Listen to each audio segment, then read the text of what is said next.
আপনার উপরে কোনো তন্ত্রের ক্রিয়া করা আছে, ব্ল্যাক ম্যাজিক করা আছে, ভয় পাচ্ছেন? নমস্কার, আমি আচার্য দেবজিৎ, অ্যাস্ট্রো দেবজিৎ চ্যানেলে সকলকে আমার স্বাগত।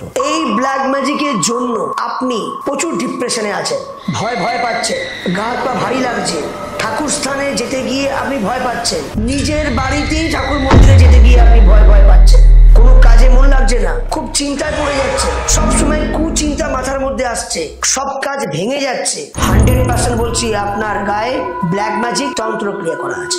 এই তন্ত্রক্রিয়া থেকে বেরিয়ে আসার জন্য আমি আচার্য অ্যাস্ট্রো দেবজিৎ বিশেষ টোটকা দিচ্ছি। আপনি এই ক্রিয়া করুন, আপনি দেখবেন 100% ফল পাবেন। কি করবেন?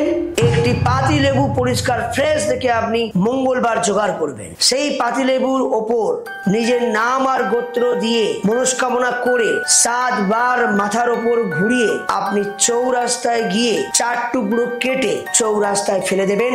পেছন দিকে আর তাকাবেন না, সোজা বাড়ি চলে আসবেন, সরাসরি ঘরে এসে ফ্রেশ হয়ে রাত্রিবেলা শুয়ে পড়বেন। এই কাজ রাতের বেলা হবে 11টার পর। আমি বলছি আপনার 100% ভালো হবে। সুস্থ থাকবেন, ভালো থাকবেন। জয় মা।